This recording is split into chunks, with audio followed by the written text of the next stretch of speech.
Alhamdulillah kita tadi sudah lihat appetizer, taste of the future. Kita merasakan sedikit tentang seperti apa nantinya Stadion Internasional Jakarta International Stadium. Jadi dalam proses pembangunan kerjakan dengan tenang, tidak banyak hiruk-pikuk. Tangan baru datang ketika proyek selesai. Tangan baru datang ketika semua tugas tuntas. Pada fase ini, fase kerja, fase fokus, pastikan kualitas terbaik, jadwal aman, anggaran sesuai. Karena itu selalu katakan on budget, on schedule, on quality. Dan alhamdulillah, kalau lihat jadwalnya tadi, kita sudah ahead of the schedule. Insya Allah nanti tuntas lebih awal daripada rencana. Tuntas lebih awal, jadi gini, yang lebih kecil itu tuntasnya dan harganya, kualitasnya lebih tinggi dari rencana. Jadi insya Allah hasilnya akan terbaik. Dan ini akan menjadi insya Allah nantinya jadi kebanggaan Jakarta buat semua yang bekerja. Kami sampaikan terima kasih Bapak Ibu sekalian, mungkin tidak terlihat di dalam gambar-gambar ini semua, tapi apa yang Bapak Ibu kerjakan akan dikenang puluhan tahun ke depan di kota ini. Kami sekalian mendapatkan amanat besar dari warga Jakarta untuk mewujudkan mimpi agar warga Jakarta punya stadion sendiri, dan insya Allah mimpi itu akan tertuntaskan dalam waktu. Gubernur DKI Jakarta Anies Baswedan mengunjungi GOR Ragunan atau kini disebut Pusat Pelatihan Olahraga Pelajar Ragunan. Dalam kunjungannya itu, Anies meninjau hasil revitalisasi GOR yang menelan anggaran 419 miliar. Alhamdulillah, revitalisasi PPOP Ragunan kini telah tuntas. Sebuah fasilitas yang levelnya kelas dunia. Insya Allah dari PPOP ini akan terus melahirkan atlet-atlet mumpuni dari Jakarta yang prestasinya juga mendunia. Teman-teman mungkin dulu mengenalnya sebagai GOR Ragunan, diresmikan oleh Gubernur Ali Sadikin pada tahun 1975.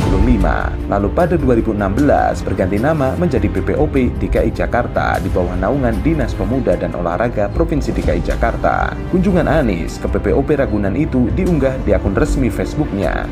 Anies memamerkan seluruh fasilitas olahraga yang ada di sana. Anies juga menjelaskan, revitalisasi fasilitas olahraga seluas 17 hektar ini berjalan sejak 2019.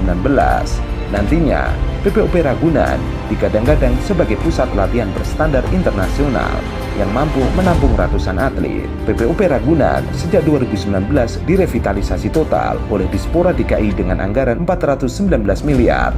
Dikhususkan menjadi pusat pelatihan bagi atlet-atlet pelajar Provinsi DKI Jakarta. Di lahan seluas 17 hektar ini kini dilengkapi fasilitas-fasilitas olahraga modern dan berstandar internasional, menjadi rumah bagi 376 atlet dari 22 cabang olahraga. Sejauh ini, sejumlah fasilitas indoor selesai direvitalisasi, diantaranya GOR bulu tangkis, tenis meja, voli, gedung gulat dan tinju, gedung anggar, angkat besi, dan gedung senam. Lalu, asrama atlet putra-putri, ruang dinas guru dan pegawai, serta wisma infrastruktur. Sedangkan untuk fasilitas outdoor, revitalisasi dilakukan pada lapangan sepak bola dan atletik, basket, panahan, kolam tanding, dan kolam olahraga loncat indah, serta fasilitas pendukung seperti bangunan kantor pengelola, sekretariat, gedung auditorium, poliklinik, perpustakaan, dan plaza.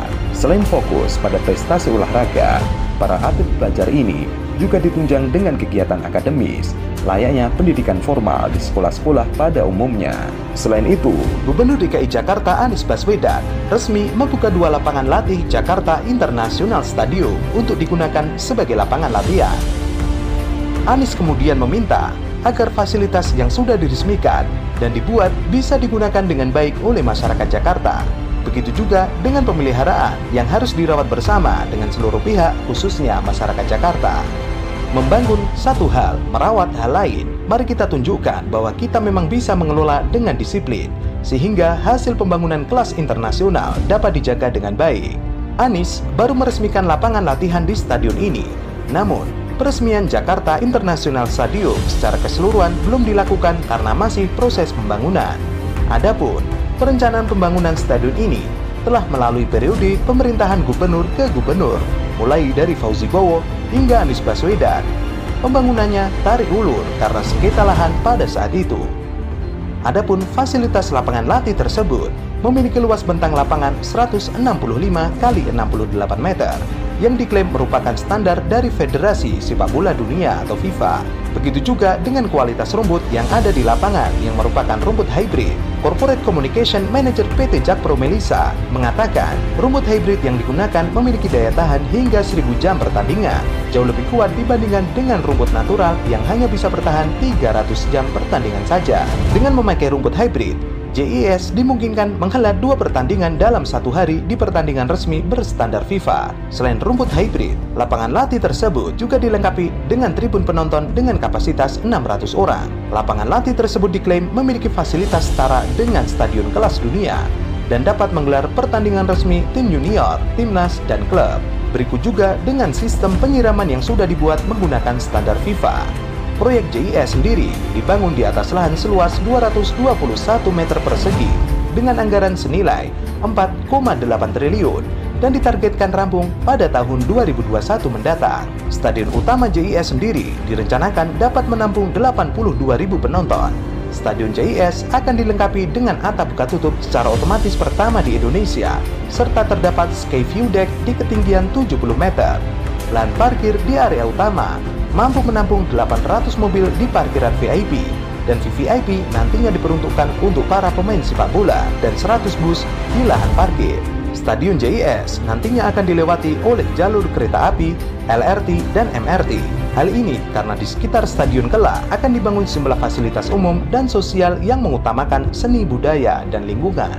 Pembangunan Jakarta International Stadium saat ini sudah hampir 40% berjalan. Progresnya sekarang sudah ada di minggu 67, menunggu ke angka 40%. Targetnya di akhir bulan ini diselesaikan di angka 40%. Proyek pembangunan JIS digarap oleh konsorsium Wika Gedung, PT Jaya Konstruksi Tbk, dan PT Pembangunan Perumahan dengan skema kerjasama operasi. Stadion JIS nantinya akan menyamai stadion kenamaan dunia yang juga menerapkan kemampuan serupa, yaitu buka tutup atap otomatis dan juga skill viewing deck di ketinggian 70 meter. Salah satu stadion tersebut adalah Mercedes-Benz Stadium di Atlanta, Amerika Serikat.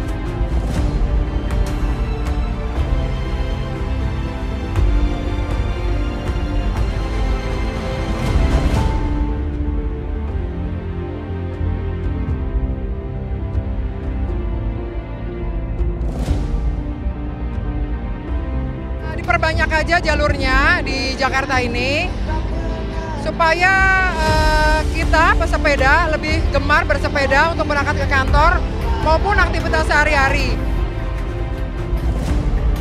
Kita segerakan sebelum akhir tahun 2019 itu semuanya harus sudah memiliki tempat parkir sepeda dan dibangun tempat parkir sepeda yang cukup. Gubernur DKI Jakarta, Anies Baswedan mengatakan Pemprov DKI Jakarta menargetkan membangun sepanjang 578,8 km jalur sepeda di ibu kota.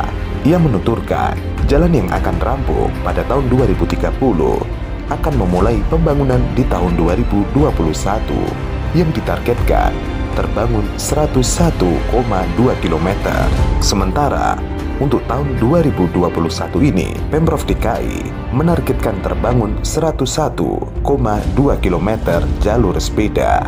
Ia menjelaskan 101,2 km tersebut terdiri dari 34,1 km jalur sepeda terproteksi dan 67,1 km tidak terproteksi atau sharing dengan pengguna jalan lainnya. Anies Baswedan menargetkan akhir Maret 2021 pembangunan jalur sepeda sepanjang 11,2 km dan lebar 2 meter rampung. Jalur sepeda juga akan dilengkapi dengan fasilitas bike rack sebagai rest area pesepeda. Ia berharap jalur sepeda dapat meningkatkan minat dan kenyamanan warga Jakarta untuk bersepeda. Khusus Sabtu Minggu, direncanakan akan ada jalur sepeda temporer tambahan selain yang permanen. Memang, Pemprov DKI Jakarta tengah membangun jalur sepeda permanen di Jalan Sudirman Tamrin. Saat ini, proyek tersebut telah memasuki proses konstruksi. Pembangunan jalur sepeda permanen itu ditargetkan selesai pada Maret 2021 mendatang. Proyek tersebut menelan anggaran sekitar 30 miliar. saat ini sudah dalam proses konstruksi dan diharapkan selesai pada bulan Maret. Anggarannya sekitar 30 miliar, kata Syafrin, Kepala Dinas Perhubungan DKI Jakarta. Anggaran yang digunakan untuk membangun jalur sepeda permanen sepanjang 11,2 km tidak menggunakan APBD DKI Jakarta, tetapi dari kompensasi pihak ketiga. Pemprov DKI Jakarta memang memprioritaskan penggunaan sepeda dan pejalan kaki sebagai pengendalian mobilitas warga selama pembatasan sosial berskala besar atau transisi. Aturan tersebut dijelaskan dalam Peraturan Gubernur Nomor 51 Tahun 2020 yang kemudian diturunkan lebih rinci dalam SK Kepala Dinas Perhubungan DKI Jakarta Nomor 105 Tahun 2020. Oleh karena itu, Dinas Perhubungan DKI Jakarta telah menyiapkan jalur khusus sepeda sepanjang 14 km selama PSBB transisi. Jalur sepeda dinamakan jalur sepeda sementara atau pop-up bike lane yang berada di sepanjang Jalan Jenderal Sudirman dan Jalan MH Tamrin untuk kedua arahnya. Pop-up bike lane mengambil jalur kendaraan bermotor dengan dibatasi traffic cone. Awalnya, jalur pesepeda ditempatkan di trotoar di sepanjang Jalan Jenderal Sudirman dan Jalan MH Tamrin. Kemudian, Pemprov DKI Jakarta memutuskan memisahkan jalur pesepeda dan pejalan kaki guna mencegah penularan COVID-19. Perlu dipahami, di Jalan Sudirman Tamrin itu didesain jalur sepeda ada di trotoar, jadi satu bagian dengan pejalan kaki. Untuk menekan penyebaran COVID-19, maka akhirnya dipisahkan jalur tersebut. Sebelumnya, kebijakan Low Emission Zone atau zona emisi rendah di Kota Tua yang digagas Gubernur DKI Jakarta Anies Baswedan diapresiasi Dubes Denmark Lars Bo Larsen. Dalam akun Twitternya, Dubes Denmark Lars Bo Larsen mengapresiasi langkah Anies dalam melakukan kawasan rendah emisi. Saat Jakarta memperkenalkan kawasan rendah emisi skala kecil di Kota Tua, berikut beberapa pelajaran dari Copenhagen sebagai ibu kota pertama di dunia yang memperkenalkan kawasan pejalan kaki rendah emisi. Tulis Lars Bo Larsen. Behind me here, and I thought I'd welcome them by sharing just a few thoughts about how we've seen the development in Copenhagen, as Copenhagen was the first capital in the world to have a pedestrian street. Back then, it was rather controversial. The architect had to be protected by the police. Dalam video yang diunggah Lars Bo Larsen, dirinya menyatakan Jakarta baru saja menerapkan kawasan khusus pejalan kaki di area Kota Tua. Saya menyambut baik inisiatif ini. Saya berbagi cerita pertama kali kawasan serupa dibangun di kota Copenhagen, Denmark. Karena Copenhagen merupakan ibu kota pertama di dunia yang membangun jalur khusus pejalan kaki. Ide kawasan pejalan kaki saat itu dianggap kontroversial. Bahkan, arsitek perancangnya harus mendapatkan pengawalan khusus dari polisi saat pejalan kaki resmi dibuka. Seperti yang baru saja dilakukan di Kota Tua. Tapi sekarang 9 dari 10 warga Copenhagen justru ingin area pejalan kaki diperbanyak karena perubahan persepsi menurut saya terjadi dalam beberapa tahap. Fase pertama adalah pemilik toko di area tersebut melihat bahwa adanya jalur pejalan kaki ternyata membuat area tersebut ramai dikunjungi oleh konsumen. Fase kedua terjadi saat para ahli mulai melihat perubahan perilaku masyarakat Copenhagen saat itu. Mereka jadi lebih banyak jalan kaki dan bersepeda saat bepergian. Hal inilah yang di kemudian hari menjadi tradisi bersepeda yang dikenal sebagai istilah Viking Adventure. Fase ketiga, lanjut Lars Bo Larsen, yang juga dialami di Jakarta, adalah tantangan perubahan iklim global yang dihadapi. Kawasan seperti ini akan menurunkan tingkat emisi karbon, sehingga masyarakat dapat ikut berkontribusi dalam memecahkan masalah iklim global dunia. Dan saat ini, kita berada dalam fase keempat yang berkaitan dengan kesehatan. Karena jalan kaki dan bersepeda membuat tubuh sehat dan membuat ibu kota tempat yang lebih sehat bagi semua. Sehingga, dengan warga sehat tentunya, jumlah pasien di rumah sakit juga akan menurun. Saya sangat mendukung pembangunan kawasan pejalan kaki di area Kota Tua. Saya harap setelah pandemi berakhir, kawasan ini akan menjadi inspirasi gaya hidup baru lebih baik Jakarta.